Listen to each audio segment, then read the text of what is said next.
And then talk about the contrasting colors. Talk about the color wheel. The color wheel actually has what's called complementary colors on it, and they're easier to find on the color wheel. And what complementary colors are opposite ends from each other on this paint color wheel. So when you pair them together, they bring out the best in each other. So as you can see here, we've got orange and blue, great Denver Bronco colors.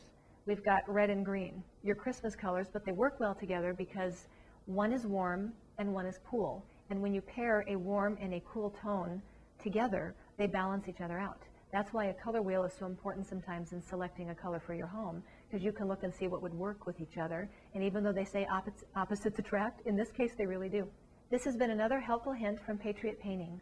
Please visit us online at www.patriotpaintinginc.com. Thank you.